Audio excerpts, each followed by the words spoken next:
जनाब उधर आग वगैरह वगैरह कहीं नहीं लगी उधर। बात दरअसल ये है कि पिछले 15 दिन से हमारे इलाके में पानी नहीं आ रहा जनाब, और पूरी कराची में सिर्फ आप ही के यहाँ पानी आ रहा है उधर।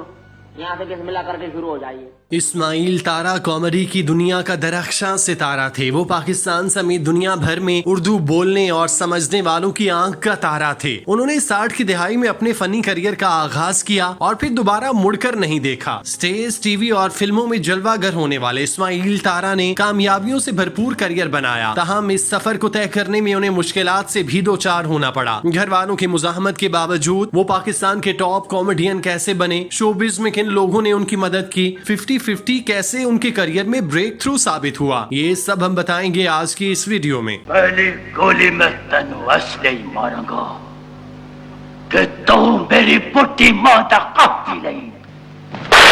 नवंबर 1949 में कराची में पैदा होने वाले इस्माइल तारा 8 बहन भाइयों में सबसे आखिरी नंबर पर थे, जिसकी वजह से उन्हें वालिदैन का प्यार सबसे ज्यादा मिला। घर में सबका लाडला होने की वजह से वो शरारतें भी ज्यादा करते, लेकिन उनकी शरारतें और बातें नुकसान पहुंचाने की बजाय महजूज करने का बायस बनती। इस्माइल तारा को उनकी वालिदा प्यार से ईदू कहा करती थी, क्योंकि वो ईद वाले दिन पैदा हुए थे। इस्माइल तारा के खानदान में से कोई भी शोबिस का हिस्सा नहीं था, लेकिन न जाने कैसे कुदरत ने उनके अंदर एक फनकार की सलाहियत पोशीदा रखी हुई थी, जो गुजरते वक्त के साथ बाहर आती चली गई। इस्माइल तारा अपने घर और गली मोहल्लों में होने वाले फंक्शंस में जाते और अपनी आइटम पेश करते, जिसे खूब पसंद किया जाता। यहाँ से उनके अंदर स्टेज पर अपने फन के जलवे बखेरने की ख्वाहिश ने अंगड़ाई ली, लेकिन इसके साथ ही ये खौफ भी पैदा हुआ कि घर वाले इस पर क्या रद्द अमल देंगे, क्योंकि उस जमाने में इस तरह के कामों को पसंद नहीं किया जाता था। लेकिन इस्माइल तारा अपनी धुन के पक्के थे। उन्होंने अपना शौक पूरा करने की ठान ली और हर किस्म के अंजाम से बेखौफ हो गए। इस्माइल तारा अपने घर वालों से चोरी छुपे परफॉर्म किया करते थे, लेकिन झूठ छुपाए नहीं छुपता। एक दिन उनके सबसे बड़े भाई को इस्माइल तारा के शौक की भिनक लग गई, जिस पर वो बहुत ज्यादा गजबनाक हुए। उन्होंने अपने भाई को घर पर महदूद करने के लिए अनोखी सजा तजवीज की और उनकी टिंड कर डाली ताकि वो कहीं परफॉर्म न कर सकें। लेकिन ये मामूली सी सजा इस्माइल तारा के पहाड़ जैसे शौक का कुछ न बिगाड़ सकी। उन्होंने टिंड छुपाने के लिए टोपी रखना शुरू कर दी और परफॉर्म करने का सिलसिला बरकरार रखा। उन्होंने 1964 में स्टेज ड्रामों में काम करना शुरू किया, जब वो 9 उम्री में थे। उन्होंने पहला ड्रामा धूम धड़क्का के नाम से किया, जिसके राइटर अली सुफियान आफाकी थे। ये ड्रामा ओपन एयर थिएटर में हुआ। ये ड्रामा बुनियादी तौर पर उर्दू में लिखा गया था, जिसे बाद में पंजाबी जुबान में तब्दील कर दिया गया, क्योंकि उस वक्त पंजाबी में स्टेज सुनने वालों की ज्यादा तादाद थी, जिसके बायस ये तब्दीली की गई। ताहम ड्रामा प्रोड्यूसर मुनव्वर सईद को जब ये बात पता चली तो वो बहुत परेशान हुए कि इस्माइल तारा किस तरह पंजाबी बोलेंगे, क्योंकि वो कराची से हैं और उनके लिए मुश्किल हो जाएगा। यहाँ पर इस्माइल तारा को अपने अंदर छुपे फनकार को बाहर लाने का मौका मिला। उन्होंने इस ड्रामे को पंजाबी में करने की हामी भरी और फिर दुनिया ने देखा कि किस तरह वो इस एक ड्रामे से अपनी धाक बिछाने में कामयाब हुए, जिसके बाद उन पर अलहमरा के दरवाजे खुले। फिर उन्हें एक के बाद एक ड्रामा मिलता गया और उन्होंने मुड़कर नहीं देखा। उनके साथियों के मुताबिक उनकी नकाली की महारत ने फौरी पहचान बनाई और जल्द ही वो पाकिस्तान टेलीविजन पर मौजूद टैलेंट की पहचान करने वालों की नजरों में आ गए। 50-50 पाकिस्तान की एक मकबूल टेलीविजन सीरीज थी, जो 1980 की दिहाई के अवाइल में कौमी टेलीविजन PTV पर नशर की गई। ये प्रोग्राम एक स्केच कॉमेडी था, जिसे बहुत से नाकिदीन पाकिस्तान में तैयार किए जाने वाले बेहतरीन टेलीविजन शोज में से एक समझते हैं। शो में बाकायदा तौर पर इस्माइल तारा, जेबा शहनाज और माजिद जहांगीर शामिल थे। 50-50 नशर होने के दौरान इन फनकारों ने काफी फैन फॉलोइंग हासिल की। शो में नाहिद अख्तर और गुलाम अली के सुनहरे दौर के कुछ गाने भी पेश किए गए। इसे पाकिस्तान के मारूफ हिदायतकार शुएब मंसूर ने प्रोड्यूस और डायरेक्ट किया। मज़ाहिया खाकों पर मुश्तमिल PTV के मशहूर ड्रामे 50-50 ने हर खासो आम में बेपनाह मकबूलियत हासिल की, जिसमें मरहूम इस्माइल तारा ने अपनी शानदार अदाकारी की बदौलत खूब नाम कमाया। नाकिदीन कहते हैं कि नाजरीन को 50-50 के पीछे छुपे पैगाम को समझने में बरसों लग गए, और यही वजह है कि उसका शुमार आज भी अब तक के बेहतरीन कॉमेडी सीरियल में होता है। वो 1979 से 1981 तक जारी रहने वाले कॉमेडी शो 50-50 के जरिए शोहरत की बुलंदियों पर पहुंचे। अमरीकी comedy show Saturday night live से मुतासिर ये प्रोग्राम सुपर हिट हुआ और अब भी इसे PTV की तारीख की बेहतरीन कॉमेडी प्रोडक्शंस में से एक के तौर पर सराहा जाता है। इस्माइल तारा और साथी फनकार माजिद जहांगीर 50-50 के जरिए मकबूल तरीन कॉमेडी जोड़ी बन गए। ये शो अपने वक्त के लिए काफी जुर्रतमंदाना था, क्योंकि उसमें समाजी बुराइयों और दोहरे मयारात पर वाज़ेह नजर डालते हुए कुछ भी मुकद्दस नहीं था। उन्होंने 1981 में असल स्क्रिप्ट राइटर अनवर मकसूद के हिदायतकार से झगड़े के बाद मकबूल TV शो के कुछ स्क्रिप्ट भी लिखे। یہ کیسے ممکن تھا کہ ٹی وی پر شاندار کامیابی سمیٹنے کے بعد انہیں فلموں میں موقع نہ دیا جاتا۔ 50-50 کے بعد ان کی شہرت کا ستارہ خوب چمکا اور انہیں لالی ووڈ میں ایک کے بعد ایک فلم میں کاسٹ کیا جانے لگا جس میں ان کے لیے بہترین مزاحیہ کردار رکھے گئے۔ اسماعیل تارا نے اپنے کیریئر میں تقریباً 14 لالی ووڈ فلمیں کی۔ وہ ہاتھی، میرے ساتھی، آخری مجرا، منڈا بگڑا جائے، چیف صاحب اور دیوانے قابل ذکر ہے۔ ان فلموں نے جہاں باکس آفس پر شاندار بزنس کیا، وہیں اسماعیل تارا کے لیے بھی نیک شگون ثابت ہوئی۔ ان فلموں میں اسماعیل تارا کے کرداروں کو خوب پذیرائی ملی جس کے اعتراف میں انہیں 5 نگار ایوارڈ سے نوازا گیا۔ پرائیویٹ چینلز کی بھرمار ہونے کے بعد اسماعیل تارا کی فنی مصروفیات زیادہ ہو گئیں۔ وہ ایک وقت میں کئی چینلز پر جگمگاتے دکھائی دیتے تھے۔ اس کے علاوہ انہیں نئے دور کی بننے والی فلموں میں بھی کاسٹ کیا جانے لگا۔ ویسے تو ٹی وی اور فلم کامیڈین پاکستان میں بہت تھے، لیکن اسماعیل تارا کے کیلیبر کا کوئی نہیں تھا۔ 5 دہائیوں سے اپنے فن کا مظاہرہ کرنے والے اسماعیل تارا ہی مزاحیہ کرداروں کے لیے ڈائریکٹر اور پروڈیوسر کی پہلی چوائس ہوا کرتے تھے۔ انہیں جو بھی کردار دیا جاتا وہ اس میں اس طرح سے فٹ ہو جاتے جیسے یہ ان کے لیے تخلیق کیا گیا۔ اسماعیل تارا نے اپنی کیریئر میں بے پناہ شہرت اور دولت حاصل کی، تاہم انہوں نے انڈسٹری میں کوئی بھی افیئر نہیں بنایا۔ انہوں نے اپنی والدہ کی مرضی سے شادی کی جو ان کی حیات تک قائم رہی۔ اللہ پاک نے انہیں 4 بیٹوں اور ایک بیٹی سے نوازا جو اپنے گھر کامیاب زندگی گزار رہے ہیں اور خوش ہیں۔ اسماعیل تارا نے اپنے جیتے جی پوتے پوتیوں کی خوشیاں بھی دیکھ لیں۔ منگل والے دن اسماعیل تارا کی حالت ناساز ہونے پر انہیں کراچی کے نجی ہسپتال منتقل کیا گیا۔ گردے کے عارضے میں مبتلا ہونے کے باعث ان کی طبیعت خراب رہنے لگی۔ ہسپتال میں علاج کے دوران ان کی حالت سنبھلنے کی بجائے بگڑتی چلی گئی۔ جمعرات کی صبح انہیں وینٹیلیٹر پر منتقل کیا گیا، تاہم رات کو انہوں نے ہسپتال میں دم توڑ دیا۔ گھر والوں کے مطابق ان کے گردے فیل ہو گئے تھے جو ان کی موت کا سبب بنے۔ اسماعیل تارا نے اپنی پوری زندگی فن کی خدمت کرنے میں لگا دی۔ 5 دہائیوں تک ہنسانے والے اسماعیل تارا کو حکومت پاکستان کی جانب سے پرائیڈ آف پرفارمنس سے بھی نوازا گیا جو بلا شبہ ان کی بے مثال فنی خدمات کا اعتراف تھا، لیکن دیکھا جائے تو وہ ان اعزازات سے بہت بڑے تھے۔ انہوں نے جتنا کام کیا وہی ان کا اعزاز تھا۔ انہیں عوام نے جو عزت بخشی اور جس طرح انہیں گمنامی سے اٹھا کر شہرت کی اونچی مسند پر بٹھایا، کسی بھی فنکار کے لیے سب سے بڑا اعزاز اس کے مداح ہوتے ہیں، اور اسماعیل تارا اس معاملے میں خوش قسمت تھے کہ انہیں مداحوں اور انڈسٹری نے عزت سے نوازا جس کے وہ حقدار تھے۔ اللہ پاک اسماعیل تارا کے درجات بلند فرمائے، آمین۔